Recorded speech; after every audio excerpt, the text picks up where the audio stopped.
Welcome to this issue of Discovering Truth at the Movies. Hi, my name is David Lance. In this episode of the Chronicles of Belteshazzar, Daniel convinces Naaman to support his idea to create a council of exiles to address racial tensions in Babylon. Daniel shows the Babylonian captain a way of thinking that is different from his own. It leads to a conversation about a concept found in the movie Arrival that forms this episode's question for reflection. The Chronicles of Belteshazzar is something that I intend to eventually publish as a book for use approximately grades 4th through 9th grade, approximately 9 through 15 years of age. It's kind of based loosely on the idea of the movie The Princess Bride, where a grandfather talks to his sons who have come to visit for the weekend with their grandparents and tells the story of Daniel from the Bible. Please consider joining me as I read each chapter and provide commentary throughout this reading. I'll read a chapter at a time. I'll include a question for reflection. I'll post these episodes on my podcast, Discovering Truth at the Movies. I'm also got a YouTube channel playlist that I'm putting where you can actually see video of me doing this as opposed to an audio only on the podcast. I hope to eventually publish the book in book form. And so without further ado, let me begin chapter 10. Daniel proposes a council of exiles. Having changed back into his costume, Grandpa re-entered the sunroom. You know, Matthew brought up a great point. Daniel made friends with the captain of the Babylonian guard, a man who could help him earn the trust of the Babylonian king Nebuchadnezzar. As you listen to the story, think about how Daniel's friendship with Naaman led to a way to solve a problem that Nebuchadnezzar faced. And from the story, we learn that there is always a reason God brings people together in our lives. And so with this as an introduction, Grandpa turned the page of the Chronicles of Belteshazzar and resumed the story. In the 7th year of King Jehoiakim, Pharaoh Necho defeated Nebuchadnezzar. Thus, for a time, the lion of the east was silenced, and so the pride of Jehoiakim's heart led him to rebel against Babylon. The Lord used the events at Migdol to stiffen the neck of Jehoiakim and thereby cause his downfall. Thus, the king of Judah consorted with the agents of evil to assassinate the Lord's anointed and failed. From the Chronicles of Belteshazzar. Naaman rubbed the spot on the back of his neck where 4 months ago he had been injured when the Babylonians had fought a major battle with Egypt at a place called Migdol. They had been winning until an army of Greek mercenaries arrived and joined the Egyptian army against the Babylonians. The battle had lasted for several days. Naaman himself had been gravely wounded. He had been out for several days and so did not remember how the Babylonian army had retreated. He knew that he was lucky to be alive. Nebuchadnezzar's army had made it back to Babylon from Migdol only a week and a half ago. They had returned to find the nation of Elam to their south, stirring up trouble. The strife between the exile communities and the native Chaldeans was also intensifying. This was a dangerous time for Babylon, and the strain was beginning to show on Nebuchadnezzar. And they had come with bits of news from the morning that... And then had come the bits of news this morning that might shed a ray of hope on the situation. The War Council had received a report that Pharaoh Necho was dead from a heart attack and that his son Hophra had succeeded him to the throne. Additionally, it had been learned that King Anlaman of Cush was intending to regain territory lost to Egypt nearly 6 years ago. Naaman examined a map of Egypt's southern frontier, his mind racing over the plans that had been made. Even now, an envoy was being prepared to leave for Cush and convey the support of Nebuchadnezzar to King Anlaman.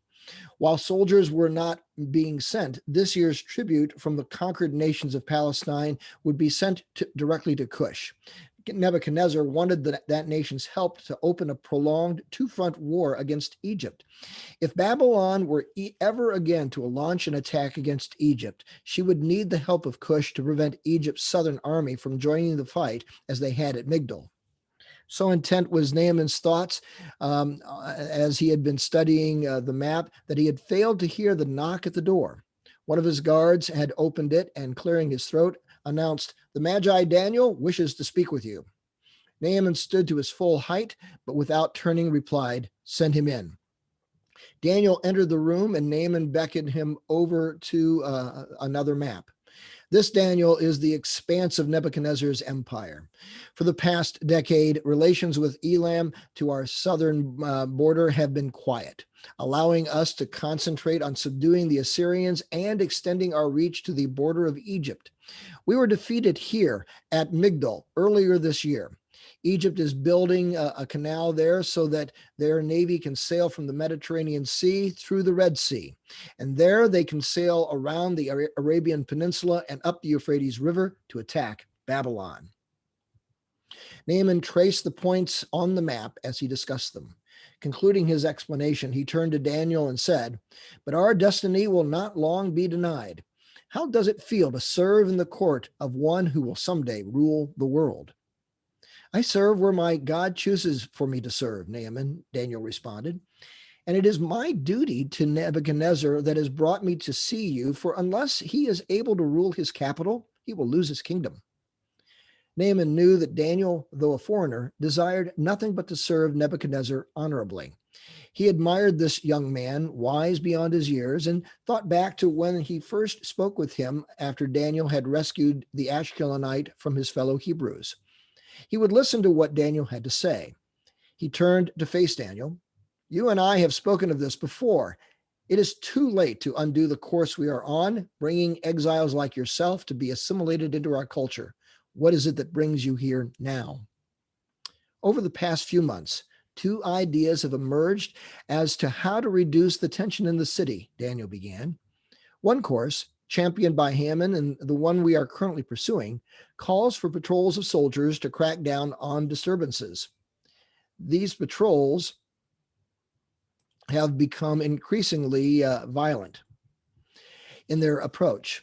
Furthermore, your soldiers have begun to conduct spot searches of the exiles' homes whenever they see fit. More often than not, these searches are triggered by informants whose report of illegal activity are made-up stories. In reality, they use your soldiers so that they can have their rivals arrested or cause trouble for competing exile groups. In either case, the result is that this policy is increasing, not decreasing, the hatred of the exile groups for each other, as well as the Babylonian authorities. And the other course of action, which I assume you want my help in supporting, is what? Asked Naaman. "I believe a council made up of representatives of the exile groups needs to be formed. This council would meet to resolve tensions peacefully. Furthermore, I believe that the patrols, instead of responding only when fights or other provocations occur, should attempt to build on positive relations. By working with the communities they police, they will get to know the people there. This way, the level of violence will be reduced, and we will truly begin to build ties of cooperation instead of hatred." Naaman took a long look at Daniel and blinked twice. In the moments in the moments between the closing and the opening of his eyelids, the first and second times, Naaman saw a concept which it was totally foreign to him. Throughout his life, the use of force was the first, nay, the only option he had really considered to resolve conflict. Naaman never avoided a fight. He welcomed it and applied the use of superior force to overpower his opponent. Subjugation, not cooperation, was to be sought through the threat of force levied against any and all opponents. Nebuchadnezzar's plan to assimilate the people people he conquered rested on the same principle: force the defeated people to accept the Babylonian way of doing things or perish. Daniel's approach would not impose decisions on the exiles. It would give them a voice in making decisions that concerned them. Naaman marveled at how differently this Hebrew thought about problems, as differently as how the two viewed the relationship between themselves and their respective gods. If we were to do as you suggest, we would appear weak in the eyes of the exiles we have brought here to serve us, Naaman countered half-heartedly. And by following your present course, appearing to be strong, you would in fact grow weaker as chaos mounts, Daniel shot back. The use of violence is the first resort of the powerless. By doing as I suggest, you demonstrate confidence in your power. In so doing, you will be strengthened, not weakened. Naaman paced around the room, not sure what to do. So what do you want me to do? He finally asked. Daniel stood and spread his arms. The patrols report to you. Select a few areas of the city to test my idea. Try it for the next 30 days, and if afterwards you believe the approach is working, tell Nebuchadnezzar and work to implement this strategy throughout Babylon. Naaman shrugged his shoulders. Daniel, I don't know why I'm going to do as you suggest, but I will. I am a soldier and not concerned with politics at court. I will have two patrol sergeants speak with you in the morning so that you can give them more details on what you want them to do. But I warn you, Haman will not favor this policy. Sooner or later, he will learn of what you desire. It will not go well between you and he, so you must watch your steps. Daniel nodded his head. I am well aware of that, Naaman, and assure you that I will heed your warning. In the end, however, I am sure he will see the logic of what I propose. Now, if you will excuse me, I have other duties that beckon, and excused himself from Naaman's quarters. May your God protect you, my naive wise men, Naaman said softly to himself.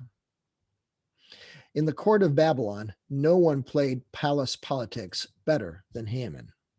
I want to take a moment now for a personal reflection on this chapter.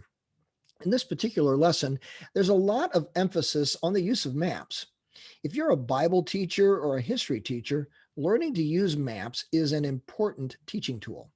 I have an assignment using maps and trade routes in my course, Clash of the Superpowers, which is a comparative history course based on my original novel, The Brotherhood of the Scroll, that compares the superpowers of Babylon, Egypt, in 600 BC, and the USA and the USSR in the 20th century. If you've ever read the Old Testament, then you've seen lots of use of geographic locations. I think God must have had a reason for that, don't you? In today's chapter, Naaman has a revelation about the difference between the way Daniel thinks and the way he thinks. He thinks about how this might be due to the way he and Daniel view their religions. A phrase I learned a long time ago is that the God of Christianity is a moral God who is active in human history on behalf of his people. When you compare that to all the other religions of the Middle East and of that time, there was no morality. The gods were just as wicked as the humans. And so that presents a different way of thinking. In today's chat, and so about 12 years ago, I had a personal experience that would be similar to what Daniel does in this story. My church, you see, was wanting to leave the Presbyterian Church USA. At the time, I was serving on our church's session leadership council and became deeply involved in that process of leaving the denomination. One of the things that was a point of contention was surveying our congregation to ask if they wished to stay in the denomination or leave. You see, it was all really about who got to keep the property, the denomination or our local church. The presbytery, that's the governing organization of the PCUSA at the local level, came up with 6 questions that tended to lean towards staying in the denomination, questions that they wanted to have given as surveys to the membership of our church. But there really was no question asking them straight out if they wanted to leave the denomination or not. The issue was this: how will we evaluate the answers, particularly the open-ended comments that were recorded on the survey documents? I came up with a grading rubric, so to speak, to use in evaluating the answers. My tool was accepted by both sides of the argument, And so we divided into 4 groups of 2 people each, one from Southport Church, where I attended, and one from the local presbytery, to use the rubric that I had created to go through the survey responses. When we were all done, the clerk of the presbytery addressed our church's congregation at one point when the results were presented. He mentioned me by name as having been the person who came up with the tool that we used to assess the survey responses. The lesson to take away from this is related to the story of Daniel. When working with diverse people with different points of view on a problem, it is very important to try to find common ground that all can agree on, and then start from there. You see, we can either reach for a weapon to settle our differences, or we can create a useful tool to use together instead. And so that's the movie, what the movie Arrival is all about. Linguistics professor Louise Banks, who is played by a woman named Amy Adams, leads an elite team of investigators when gigantic spaceships touch down in 12 locations around planet Earth. Nations teeter on the verge of global war out of the fear that the aliens will give another country a secret weapon that can be used against other nations.